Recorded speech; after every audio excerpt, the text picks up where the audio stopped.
1:1 ക്രിസ്തുവേശുവിൻ്റെ ദാസനായ പൗലോസും തിമോത്തിയോസും ഫിലിപ്പിയിൽ ക്രിസ്തുവിലുള്ള വിശുദ്ധന്മാർക്കും അധ്യക്ഷന്മാർക്കും ശുശ്രൂഷകന്മാർക്കും കൂടെ എഴുതുന്നു.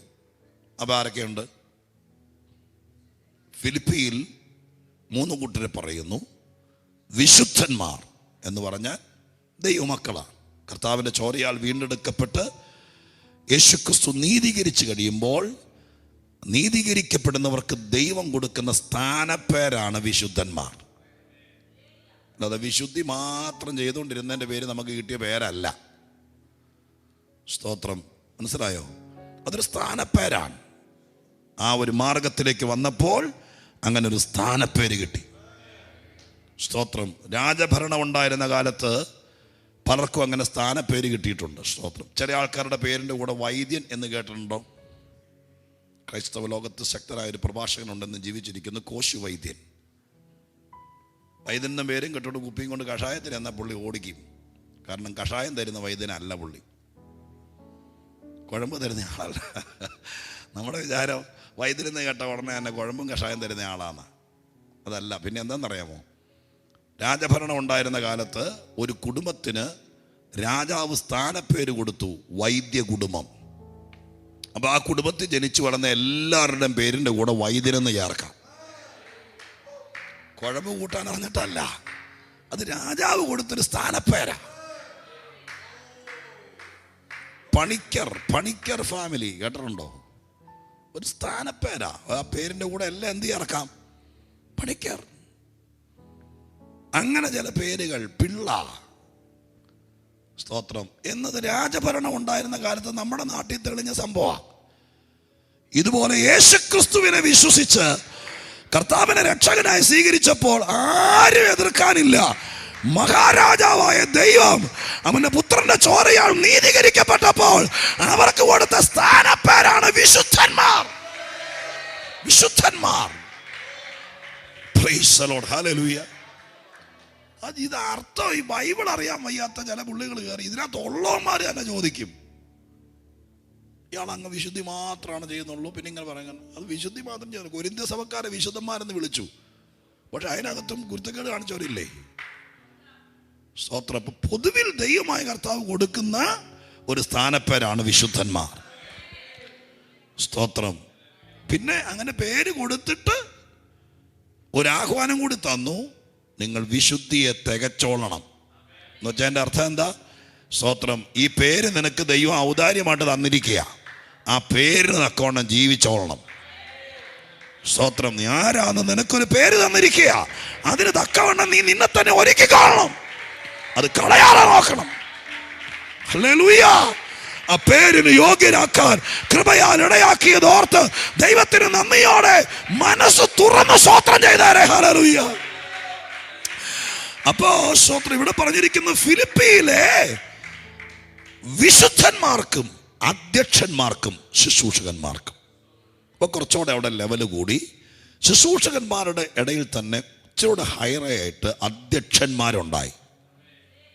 കാരണം സഭ വളരാൻ തുടങ്ങി, ജാതികളുടെ ഇടയിലേക്ക് സഭ സ്തോത്രം വന്നു കയറി, അങ്ങനെ വിവിധ സ്ഥലങ്ങളിൽ ആളുകളായി.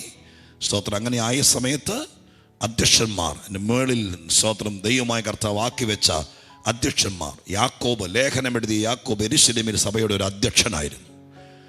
അങ്ങനെ സ്തോത്രം സഭയ്ക്കകത്ത്. അപ്പോൾ ഈ സഭയ്ക്കകത്ത് ഇങ്ങനെ എല്ലാവരും ഒരുപോലെ അല്ല, വ്യത്യസ്തമായ സ്തോത്രം ഉദ്യോഗസ്ഥ വൃന്ദൻ പോലെ ദൈവമായ കർത്താവ് ആക്കി വെച്ചിട്ടുണ്ട്.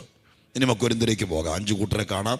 അവിടെ എഴുതിയിരിക്കുന്നത് ഇങ്ങനെയാണ്: ഞങ്ങൾ എന്ന് പറഞ്ഞ ശുശ്രൂഷകന്മാർ, പിന്നെ നിങ്ങൾ എന്ന് പറഞ്ഞാൽ വിശ്വാസഗണം, പിന്നെ ആരെയാ? ക്രിസ്തു അതിനകത്തുണ്ട്, ദൈവം അതിനകത്തുണ്ട്, പരിശുദ്ധാത്മാവ് അതിനകത്തുണ്ട്. ആ വാക്യത്തിനകത്ത്. അപ്പോൾ ശുശ്രൂഷകന്മാരും വിശ്വാസികളും ക്രിസ്തുവും ദൈവവും പരിശുദ്ധാത്മാവും, ഈ 5 കൂട്ടരെയും കൂടി ഒരുമിച്ച് എഴുതിയിരിക്കുന്ന ഒരേ ഒരു വാക്യമാണ് നമ്മൾ ഈ വായിച്ച വാക്യം. ഉപദേശപരമായിട്ടും സ്തോത്രം അല്ലെങ്കിൽ ന്യായമായിട്ടൊക്കെ ഇതിനൊക്കെ ഒത്തിരി കാര്യങ്ങൾ ദൈവശാസ്ത്രപരമായിട്ട് ചിന്തിക്കാം. പക്ഷേ ഒരു ഉപവാസ പ്രാർത്ഥനയുടെ 20-ാം രാത്രി ദൈവശാസ്ത്രം പറയാനല്ലല്ലോ ഞാൻ നിൽക്കുന്നത്.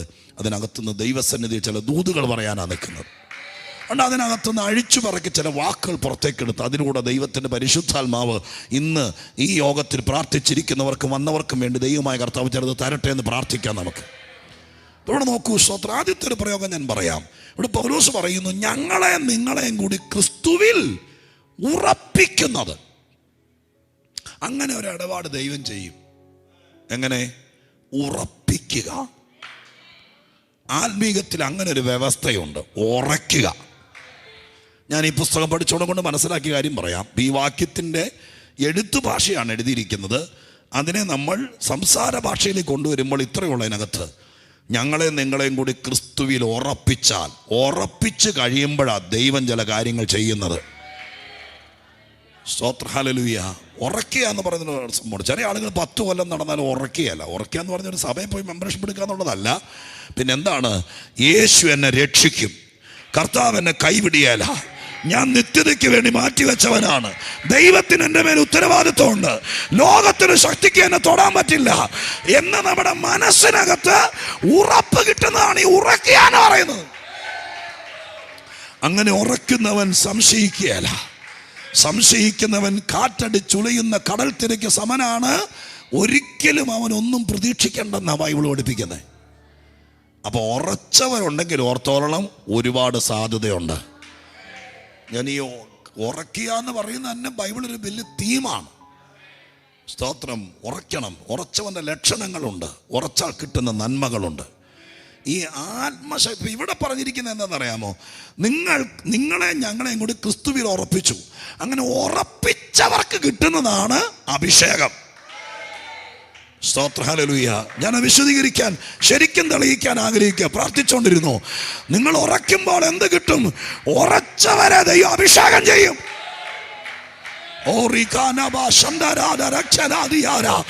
നീ കർത്താവിൽ ഉറച്ചാൽ, കർത്താവിന്റെ വേലയിൽ ഉറച്ചാൽ, നീ ദൈവകൃപയിൽ ഉറച്ചാൽ, നീ സഭയിൽ ഉറച്ചാൽ, നീ വിശ്വാസത്തിൽ ഉറച്ചാൽ, അങ്ങനെ ഉറച്ചവർക്ക്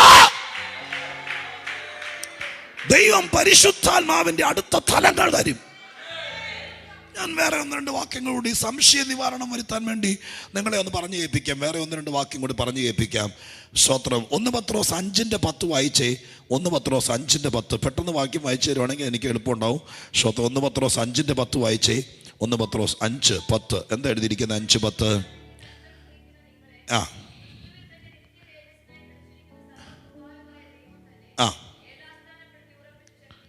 നോക്കണേ, ആ വാക്കുകൾ ഇങ്ങനെ വായിക്കുമ്പോൾ ചില സുന്ദരമണ്ഡലിനെ സ്പ്ലിറ്റ് ചെയ്ത് ഒന്ന് വായിക്കുമ്പോൾ വെച്ചോട് പിടി കിട്ടും. നോക്കിയേ, ഇവിടെ എഴുതിയിരിക്കുന്നു, നിങ്ങളെ ക്രിസ്തുവിൽ തന്നെ നിത്യതേജസ്സിനായി വിളിച്ചിരിക്കുന്ന സർവകൃപാലുവായ ദൈവം തന്നെ യഥാസ്ഥാനപ്പെടുത്തി ഉറപ്പിച്ച് ശക്തീകരിക്കും.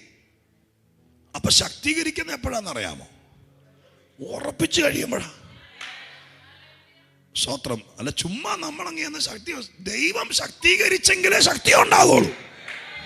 പക്ഷെ ആ ശക്തി നമുക്ക് കിട്ടണം എന്നുണ്ടെങ്കിൽ നീ ഉറച്ചുന്ന ദൈവത്തിന് ബോധ്യം വരണം. ഹല്ലേലൂയ. നീ ചത്താലും വേണ്ടില്ല, ഞാൻ ഇട്ടിട്ട് പോകത്തില്ല എന്ന് സ്വർഗത്തിലെ ദൈവത്തിന് ബോധ്യം വന്നാൽ, ആ ബോധ്യം ദൈവത്തിന് കിട്ടിയാൽ, ആ ഗ്യാരണ്ടി കിട്ടിയാൽ, അന്ന് ദൈവം അസാധാരണ ശക്തി തരും.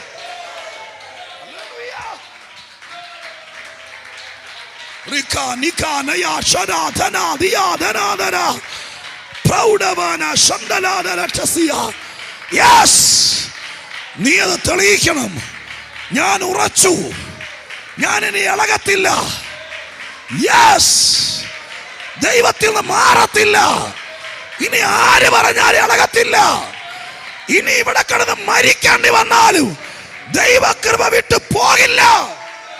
സ്വർഗീയ ദർശനത്തോട് അനുസരണക്കേട് കാണിക്കില്ല എന്ന് നമ്മൾ ദൈവമുമ്പിൽ തെളിയിച്ചാൽ, അങ്ങനെ ഉറപ്പ് കിട്ടിയാൽ, അങ്ങനെ ഉറയ്ക്കുന്നവനെ സ്വർഗത്തിലെ ദൈവം ശക്തീകരിക്കും. അങ്ങനെ ഉറയ്ക്കുന്നവനെ അഭിഷേകം ചെയ്യും. സ്തോത്ര ഹല്ലേലൂയ. ദൈവത്തിന് ആ വിശ്വാസം ഉണ്ടാകണം. സ്തോത്രം. ദൈവത്തിന് ആ വിശ്വാസം ഉണ്ടാകണം. നമ്മൾ ദൈവത്തെ വിശ്വസിക്കുന്നത് പോലെ ദൈവം നമ്മളെ വിശ്വസിക്കണം. പൗലോസ് പറയുന്നൊരു വാക്ക് കണ്ടോ?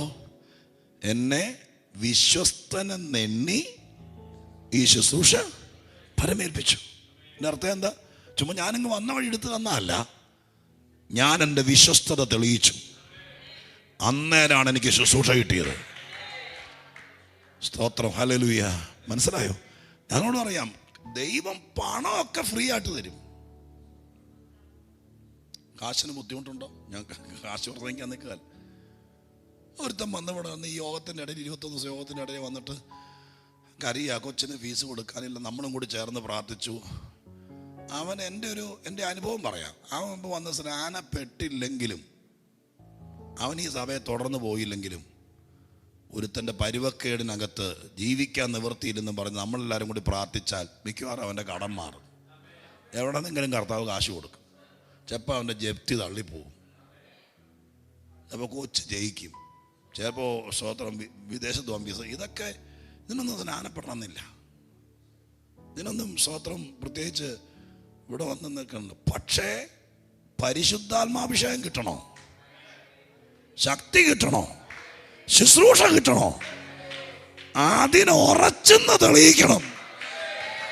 നീ ഇനി ദൈവത്തെ വിട്ട് പോകത്തില്ലെന്നും ദൈവത്തിന്റെ കയ്യിൽ നീ വിടത്തില്ലെന്നും അങ്ങനെ ദൈവത്തിന് വിശ്വസ്തനെന്നിയാൽ,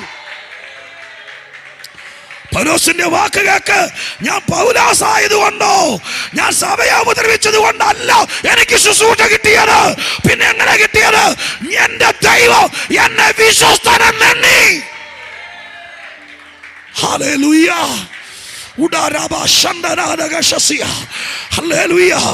കോട്ടകളെ ഇടിക്കണോ, ദുഷ്ടാത്മശക്തികളെ പുറത്താക്കണോ, ആത്മാക്കളെ നേടണോ, ശുശ്രൂഷ ഉണ്ടാകണോ, ശുശ്രൂഷ തരണോ, വേണോ? അത് വേണമെങ്കിൽ ഉറപ്പിക്കണം.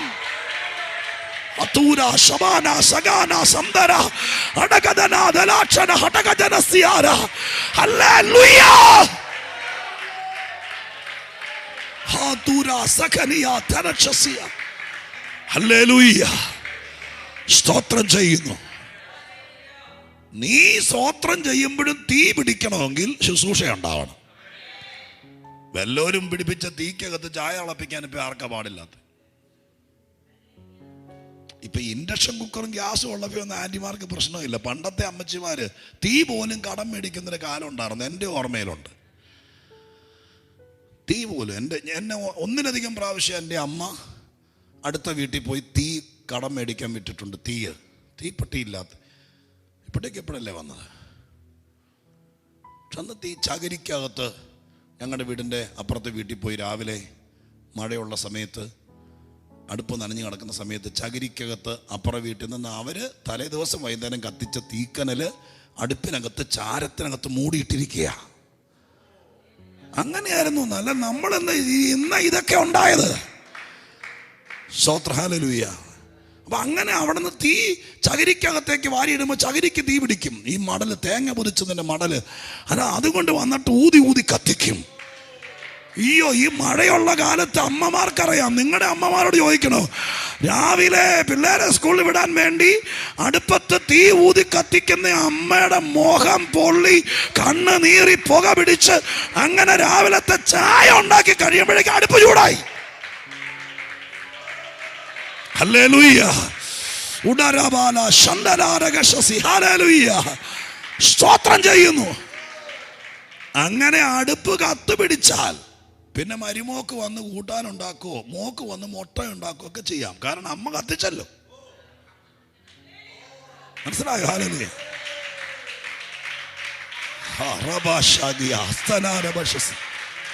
പിന്നെ ഒന്നും ചെയ്യണ്ട, പിന്നെ വിറകിട്ട് കൊടുത്താൽ മതി. പക്ഷെ രാവിലെ 10 മണിക്ക് യോഗം തുടങ്ങുമ്പോൾ 10 മണിക്ക് ഊതി കത്തിക്കുന്ന, പാട്ടുപാടി കൈയടിച്ച് ഇത് കത്തിക്കുന്നവന് അവന്റെ ദണ്ണം വേറെയാ. കത്തുപിടിക്കണമെങ്കിൽ ശുശ്രൂഷ ഉണ്ടാകണം, അകത്ത് തീ ഉണ്ടാകണം. അതിലൊരാളായി മാറാൻ പരിശുദ്ധാത്മാവ് ഇന്ന് പകരക്കാലം ഈ കൂട്ടത്തോട് ചോദിക്കുന്നു, അതിലൊരാളായി മാറാൻ. ഹല്ലേലൂയ. പരിശുദ്ധാത്മാവേ, ദൈവത്തിന്റെ ഉദ്ദേശം നടക്കട്ടെ. ദൈവം ചിലരെ തീ കലശങ്ങളാക്കി മാറ്റട്ടെ. തീ കലശങ്ങളായി സ്വർഗം മാറ്റട്ടെ.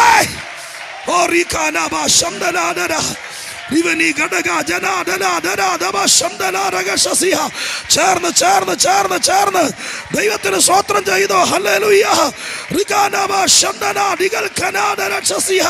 നന്ദിയോടെ നന്ദിയോടെ നന്ദിയോടെ നന്ദിയോടെ നന്ദിയോടെ നന്ദിയോടെ സ്തോത്രം.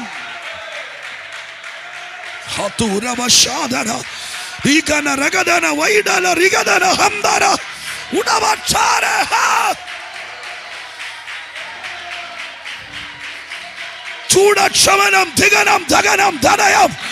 ശുശ്രൂഷയുള്ളവൻ തീ പിടിപ്പിക്കും. അവൻ എല്ലോന്നെ തീക്കകത്ത് കത്തിക്കുന്നവനായിരിക്കില്ല. ഇന്ന് പകലിൽ നീ ഉറച്ചാൽ, നീ ബലപ്പെട്ടാൽ, നീ കൃപയിൽ ഉറച്ചാൽ, ഈ പാറമേൽ ഉറച്ചാൽ, സ്വർഗം നിന്റെ അകത്തു ശുശ്രൂഷ തരും. Jesus, holy spirit.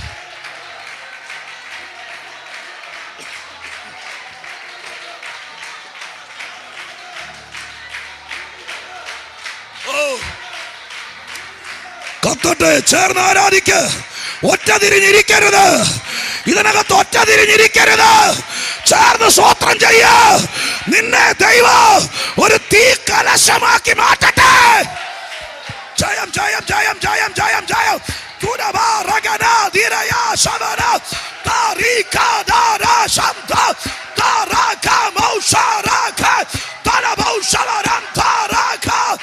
ചുടലക്ഷമനം ധനയം ശകനം ധനം രമനം ധനയം ശകന തുരനലവരമ ശന്തലരകന.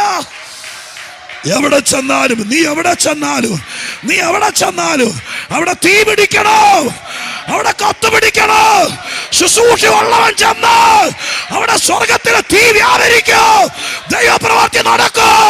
അങ്ങനെ ഒരു കൃപ ഉറച്ചവർക്ക് സ്വർഗം പകരട്ടെ.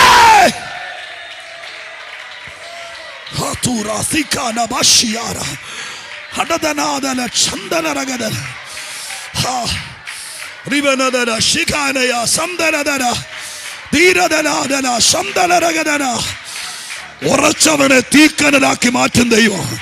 കൃപയിൽ ഉറച്ചവനെ, സഭയിൽ ഉറച്ചവനെ, വിശ്വാസത്തിൽ ഉറച്ചവനെ. വന്നും പോയി നിൽക്കുന്ന മലങ്കാക്കയല്ല, വന്നും പോയി നിൽക്കുന്ന മലങ്കാക്കയല്ല, ഉറച്ചവനെ സ്വർഗം തീ കലശമായി. ഉടലാദര സന്തനാദര റിഖനാദര ശബനഗടകാരിയ. ഓ ദൂരക്ഷമന റിഖനാദരയ ശബ്ദന. ഓ വ്യാപരിക്കട്ടെ ദൈവത്തിന്റെ തീയായി, തീ പിടിപ്പിക്കുന്നവനായി. ദൂരജലാശ ഹംദലരഗന ഉടലക്ഷമന തുരഗക്ഷമനം പ്രൗഢം തം റംദം ഗൗഡം തക്ഷമനം ധനയം ശകനം തം റംദ ഗൗഡ രാന തരംശ രാധ രംധ രഗന തരീഗ പ്രൗഢ ഹസ്ത ദൂരബാന റിഗന ധരയ. ഓ റിക പ്രൗഢ ഛൈഡ ചാരം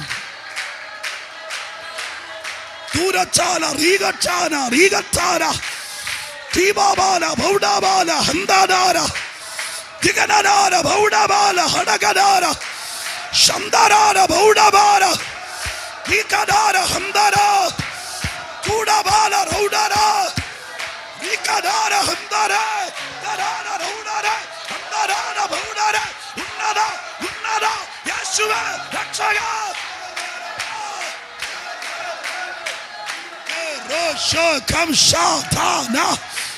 പ്രാപിക്കട്ടെ പ്രാപിക്കട്ടെ പ്രാപിക്കട്ടെ. Hallelujah hallelujah hallelujah hallelujah hallelujah. ദൂരബാര ഹടഗദാര ബൗഡബാര ശംദരാര രംധരാര രംധരാര ചൂഡബാന രഗദരാര. ഹല്ലേലൂയ. ദൈവത്തിന് സ്തോത്രം ചെയ്യുന്നു. ഓ മഹത്വം.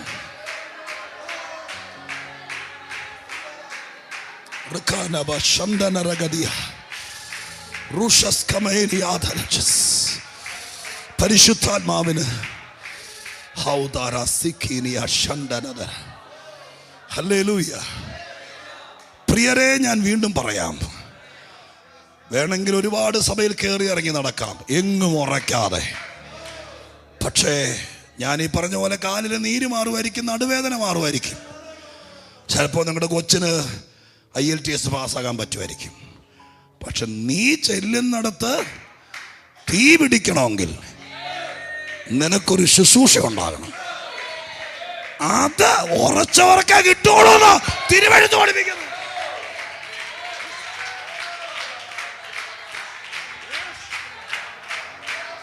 ഹല്ലേലൂയ,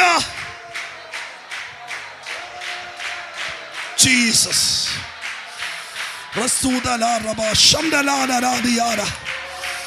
പരിശുദ്ധാത്മാവിനാലും ശക്തിയാലും ദൈവം സഹായിക്കട്ടെ.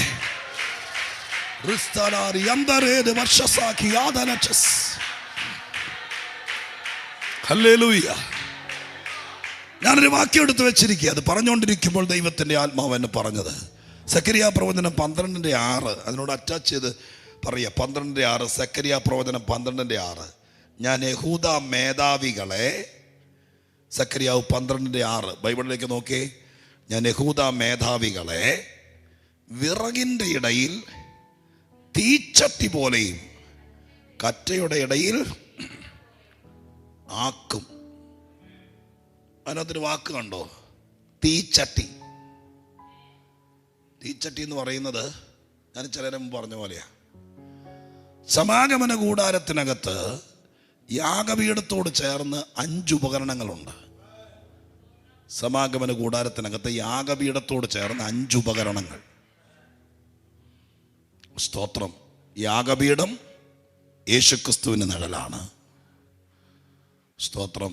അതിനോട് ചേർന്ന 5 ഉപകരണങ്ങൾ എഫേസ്യ ലേഖനത്തിൽ പറയുന്നത് പോലെ 5 തരം ശുശ്രൂഷകന്മാർക്ക് നിഴലാണ്. സ്തോത്രം. അതിനകത്ത് ഒരു ഉപകരണമാണ്, 5 ഉപകരണങ്ങളിൽ ഒരു ഉപകരണമാണ് തീച്ചട്ടി, തീക്കലശം. തീക്കലശം എന്നാന്നറിയാമോ? ഞാൻ ആദ്യം പറഞ്ഞ പോലെ ദൈവാലയത്തിനകത്ത് രാവിലെ യാഗപീഠത്തിൽ തീ പിടിപ്പിക്കാൻ വേണ്ടി അടുത്ത വീട്ടിലെ ചേച്ചിയുടെ വീട്ടിൽ പോയി തീ മേടിച്ചുകൊണ്ട് വന്ന യാഗപീഠത്തിൽ തീ പിടിപ്പിക്കാൻ പറ്റിയല്ല. സ്വർഗത്തിലെ തീയാണ് യാഗപീഠത്തിൽ ഉപയോഗിക്കുന്നത്. അതൊരിക്കൽ ഇറങ്ങി വന്നു. ആ ഇറങ്ങി വന്ന തീയ് നാളത്തേക്ക് വേണ്ടി ഒരു തീ ചട്ടിക്കകത്ത്, തീ കലശത്തിനകത്ത് സൂക്ഷിച്ചു വെക്കും. തലേദിവസം യാഗം കഴിയുമ്പോൾ യാഗപീഠത്തിൽ നിന്ന് തീയെടുത്ത് ഈ തീ കലശത്തിനകത്ത് സൂക്ഷിച്ചു വെക്കും. രാവിലെ ആ തീ കലശം ഇതിനകത്ത് കുടഞ്ഞിടും. പിന്നെ യാഗം വൈകുന്നേരം വരെ നടന്നുകൊണ്ടിരിക്കും. രാത്രിയാകുമ്പോൾ അതിൽ നിന്ന് തീക്കനൽ വാരി തീക്കലശത്തിലിടും. തീക്കലശം. തീക്കലശത്തിന് ഒരു പണിയുള്ളൂ. രാവിലെ പെട്ടകത്തിന്റെ കാര്യം പറഞ്ഞ പോലെ സ്വർഗത്തിൽ നിന്നിറങ്ങിയ തീ കെടാതെ സൂക്ഷിക്കുക, നാളത്തേക്ക് തീ ബാക്കി വെക്കുക. ഇവിടെ ദൈവാത്മാവ് 12:6 പറയുന്നു, നിങ്ങളിൽ ചിലരെ ഞാൻ കറ്റകൾക്കടയിൽ തീ കലശം പോലെയാക്കും. തീ ചട്ടി, അത് തീയാ, വേറൊന്നും അതിനകത്തില്ല. സ്തോത്രം. അത് ഇതിനിടെ കയറ്റി വെച്ച കത്ത് പിടിക്കും. അപ്പൊ ദൈവികമായിരിക്കുന്ന കാര്യങ്ങൾ നമുക്ക് കിട്ടണമെങ്കിൽ നമ്മൾ ഉറയ്ക്കണം, ദൈവത്തിനത് ബോധ്യമാകണം, ദൈവം വിശ്വസിക്കണം. നിങ്ങളൊരു കാര്യം ഓർത്തോളണം, ഈ വരുന്നവരെ എല്ലാവരെയും കർത്താവ് വിശ്വസിക്കുന്നില്ല. ഞാൻ രാവിലെ പറഞ്ഞല്ലോ, വചനത്തിലില്ലാത്ത ഒന്നും ഞാൻ പറയുകയല്ല, വചനത്തിൽ കണ്ടത് മാത്രമേ പറയുള്ളൂ. യോഹന്നാന്റെ സുവിശേഷം, ഇപ്പം ഞാൻ പറഞ്ഞതിൻ്റെ തെളിവ്, എല്ലാത്തിനും തെളിവ് പറയാം. യോഹന്നാന്റെ സുവിശേഷം 2-ാം അധ്യായം 23, 24, 25 വാക്യം.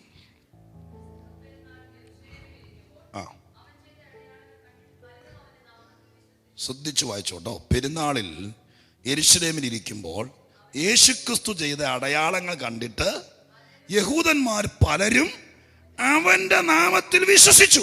അടുത്തത്, യേശുവോ എല്ലാരെയും അറിയുകൊണ്ട് തന്നെത്താൻ അവരുടെ പക്കൽ വിശ്വസിച്ചേൽപ്പിച്ചില്ല. അതിനർത്ഥം എന്നാ? വന്നോനല്ല. അത്ഭുതം കണ്ടാൽ ആരാ വിശ്വസിക്കാത്ത? നിങ്ങൾ പറ്റെങ്കിൽ പാലക്കാട് ടൗണിൽ പബ്ലിക്കിന്റെ ഇടയിൽ ഭയങ്കര ദൈവകൃപയുള്ള രോഗശാന്തി ശുശ്രൂഷയുള്ള ഒരു ദൈവദാസനെ വിളിച്ചു വരുത്തി പബ്ലിക്കായിട്ട് യോഗം നടത്തുക. ഒരു 25-30 മിനിറ്റ് പ്രസംഗിച്ചതിന് ശേഷം അദ്ദേഹം രോഗികളെ വിളിച്ച് പ്രാർത്ഥിക്കുമ്പോൾ വീൽ ചെയറിൽ വന്നിരിക്കുന്ന ആളുകൾ എഴുന്നേറ്റ് ചാടുന്നു. സ്തോത്രം. ഒരിക്കലും നടക്കില്ലെന്ന് പറഞ്ഞ ആളുകൾ നടക്കുന്നു. അങ്ങനെ കണ്ടാൽ പിന്നെ ആരാ ഇവിടെ പിന്നെ തല്ലാൻ നിൽക്കും? ആരെങ്കിലും പിന്നെ തല്ലുന്നോ മനുഷ്യനായിരിക്കില്ല, വലിയ പോത്തായിരിക്കും. കാരണം അത്രയും വലിയ അത്ഭുതം കൺമുമ്പിൽ കണ്ടു കഴിഞ്ഞാൽ പിന്നെ എല്ലാവരും പിന്നെ ഇങ്ങോട്ട് വരുവുള്ളൂ. അപ്പൊ അത്ഭുതം കണ്ടപ്പോ യഹൂദന്മാരുടെ ഇടയിൽ പെസഹ പെരുന്നാൾ എന്ന് പറഞ്ഞാൽ യെരൂശലേമില യേശുവിനെ വിശ്വസിക്കാൻ പാടില്ലെന്ന് യഹൂദന്മാരുടെ ഇടയിൽ നിയമം വന്നിരിക്കുക. പക്ഷെ യേശു അത്ഭുതം ചെയ്തപ്പോൾ നിയമവിലക്കുകളെ ഭേദിച്ചുകൊണ്ട് ആളുകൾ യേശുവിനെ വിശ്വസിച്ചു. പക്ഷെ അടുത്ത പദം, യേശുവോ എല്ലാരെയും അറിവുകൊണ്ട് തന്നെത്താൻ അവരുടെ പക്കൽ. അതിനർത്ഥം യേശുവിന് എല്ലാവരെയും വിശ്വാസം അല്ലായിരുന്നു, പക്ഷെ യേശു ആർക്കും പിടികൊടുത്തില്ല. തന്നെത്താൻ അവരുടെ പക്കൽ ഏൽപ്പിച്ചെന്ന് പറഞ്ഞാൽ അവർക്കാർക്കും യേശുവിനെ കിട്ടിയില്ല. കാരണം യേശുവിനറിയാം ഇവൻ ഇത് കണ്ടിട്ട് അങ്ങോട്ട് മാറിയിട്ട് ആരെങ്കിലും കണ്ണുരുട്ടി കാണിക്കുമ്പോൾ അവൻ പറയും ഞാൻ കണ്ടില്ലെന്ന് പറയും. അപ്പോൾ പിന്നെ യേശുവിനെ സ്തോത്രം വഴിയിലാവും. അതുകൊണ്ട് യേശു ഇവരെയൊക്കെ അറിയാവുന്നതിൻ്റെ പേരിൽ വിശ്വസിച്ചേൽപ്പിച്ചില്ല. ആ വാക്ക് ഭയങ്കരമാണ്. ഞാൻ രാവിലെ പ്രസംഗിച്ചല്ലോ, എൻ്റെ അകത്ത് യേശു ഇരിക്കാന്ന് തീരുമാനിച്ച എന്തുകൊണ്ടാ? എന്നെ വിശ്വസിച്ച യേശു. അതുകൊണ്ട് എനിക്ക് യേശുവിനെ കിട്ടി. എന്നെ വിശ്വാസം. അല്ലെങ്കിൽ യേശു വന്ന് നീ വന്ന് എൻ്റെ മുമ്പിൽ വന്ന് പ്രാർത്ഥിച്ചിട്ട് നീ എന്തെങ്കിലും ദാതാവാണ്, നീ എന്തെങ്കിലും വേണ്ടി സൗഖ്യം മേടിച്ചോണ്ട് പൊക്കെ കുഴപ്പമില്ല. നിനക്ക് എന്നെ കിട്ടണമെങ്കിൽ ഞാൻ നിന്നെ വിശ്വസിക്കണം. നിനക്ക് സൗഖ്യം കിട്ടണമെങ്കിൽ നീ എന്നെ വിശ്വസിച്ചാൽ മതി. നിനക്ക് വിടുതൽ കിട്ടണമെങ്കിൽ നീ എന്നെ വിശ്വസിച്ചാൽ മതി. പക്ഷെ നിനക്ക് എന്നെ കിട്ടണമെങ്കിൽ എനിക്ക് നിന്നെ വിശ്വാസം ഉണ്ടാവണം. അല്ലേ വാക്യം? സ്തോത്രം. അപ്പൊ ഈ കൊച്ചു ജീവിതം കൊണ്ട് എല്ലാരെയും ഒന്നും ബോധിപ്പിക്കാൻ പറ്റിയില്ലെങ്കിലും യേശുവിന് വിശ്വാസം ഉണ്ടാവണം. നമ്മൾ അവനെ പറ്റിക്കുകയല്ല, നമ്മൾ അവൻ ഇട്ടിട്ട് പോകുകയല്ല. അങ്ങനെ വിശ്വസിച്ചാൽ സ്തോത്രം. ഈ പരിശുദ്ധാത്മാവിനെ കുറിച്ച് എഴുതിയിരിക്കുന്ന വാക്കെന്ന കൊരിന്ത്യർ ലേഖനത്തിൽ 2 കൊരിന്ത്യർ 4 പറയുന്നത് എന്താ? ഈ അത്യന്ത ശക്തി ഞങ്ങളുടെ സ്വന്തമെന്നല്ല, ദൈവത്തിൻ്റെ ദാനമെന്ന് വരേണ്ടതിന് ഈ നിക്ഷേപം ഞങ്ങളുടെ മൺപാത്രത്തിലാകുന്നു. നിക്ഷേപം എന്ന് പറഞ്ഞതിൻ്റെ അർത്ഥം എന്താ? നിങ്ങൾ വിദേശത്ത് പോയി 30 കൊല്ലം ജോലി ചെയ്തു, നിങ്ങൾ നാട്ടിൽ തിരിച്ചു പോരുക. 30 കൊല്ലം ജോലി ചെയ്ത് തിരിച്ചു വന്നപ്പോൾ നിങ്ങളുടെ കയ്യിൽ ഒരു 30 ലക്ഷം രൂപയുണ്ട്. 30 ലക്ഷം രൂപ നിങ്ങൾ വീട്ടിൽ വെച്ചുകൊണ്ടിരിക്കാൻ പറ്റിയല്ല. അപ്പം നിങ്ങൾക്ക് എവിടെയെങ്കിലും നിക്ഷേപിക്കണം. അതല്ലേ വാക്ക്? നിക്ഷേപിക്കണം. അപ്പം നിങ്ങളോട് പറയുകയാണ്, എൻ്റെ പൊന്നു സാറേ, സ്തോത്രം, 120 രൂപ പലിശ തരുന്നൊരു കമ്പനിയുണ്ട് എന്നും പറഞ്ഞുകൊണ്ട് വരിക. മിക്കവാറും എല്ലാം പൂട്ടിക്കൊണ്ടിരിക്കുക. 20 രൂപ പലിശ തരുമെന്ന് പറഞ്ഞാലും കാശിന് ആർത്തി കൊണ്ടിട്ടാൽ ഇപ്പം നമ്മൾ വാർത്ത വായിക്കുന്ന കിട്ടുന്നില്ലേ? പൊട്ടിപ്പോവും. പക്ഷെ നമ്മുടെ 30 ലക്ഷം രൂപ നിക്ഷേപിക്കാൻ നേരത്ത് നിങ്ങളൊരു 100 വട്ടം അന്വേഷിക്കും. പൊട്ടാൻ സാധ്യതയുണ്ടോ, സർക്കാരിന് ഉത്തരവാദിത്വം ഉണ്ടോ, ഗവൺമെൻറ് ലൈസൻസ് ഉണ്ടോ, ഇതെല്ലാം അന്വേഷിച്ചിട്ടേ വിവരമുള്ളവൻ നിക്ഷേപിക്കുകയുള്ളൂ. അങ്ങനെയാണെങ്കിൽ ദൈവം തമ്പുരാൻ സ്വർണ്ണ ബിസ്ക്കറ്റ് അല്ല, കാശല്ല, ഡോളറല്ല, ദൈവത്തിന് ഏറ്റവും വിലയേറിയ പരിശുദ്ധാത്മാവിനെ എവിടെയെങ്കിലും നിക്ഷേപിക്കണം. അതിന് കർത്താവ് ഒരു നിക്ഷേപകനെ തപ്പി ഇറങ്ങുക. അപ്പൊ പൊട്ടുന്ന കമ്പനി കൊണ്ടുവന്ന് യേശു നിക്ഷേപിക്കുന്ന ഓർക്കുന്നുണ്ടോ? നിങ്ങളുടെ ഊതിയ പറക്കുന്ന നോട്ട് നിങ്ങൾ നിക്ഷേപിക്കില്ലെങ്കിൽ സൃഷ്ടാവായ ദൈവത്തിൻ്റെ ആത്മാവിനെ എവിടെയെങ്കിലും കൊണ്ടുപോയി ചൊരിഞ്ഞിട്ട് പോവോ? സ്തോത്രം. അപ്പം ഇന്ന് രാത്രികാലം ഞാൻ ആ വാക്യം മുഴുവൻ വിശദീകരിക്കണമെങ്കിൽ ഒത്തിരി സമയം എടുക്കും. എങ്കിലും ഞാൻ നിങ്ങളോട് പറയാം, സ്തോത്രം, പരിശുദ്ധാത്മാവിനെ കിട്ടിയെങ്കിൽ ദൈവം നമ്മളെ വിശ്വസിച്ചു. നമ്മളിൽ ഇൻവെസ്റ്റ് ചെയ്യാൻ കൊള്ളാം എന്ന് ദൈവത്തിന് തോന്നിയപ്പോഴാണ് കൃപാവരം, ശുശ്രൂഷ, ദൈവാത്മാവ് ഇതെല്ലാം നമ്മളിൽ ഡിപ്പോസിറ്റ് ചെയ്തെങ്കിൽ അതിൻ്റെ ഉദ്ദേശം നമ്മളെ വിശ്വസിച്ചു. എല്ലാം ദാനമാണ്, ഒന്നുമില്ല. പക്ഷെ വിശ്വസിക്കണം. ദൈവം വിശ്വസ്തനെന്നെണ്ണണം.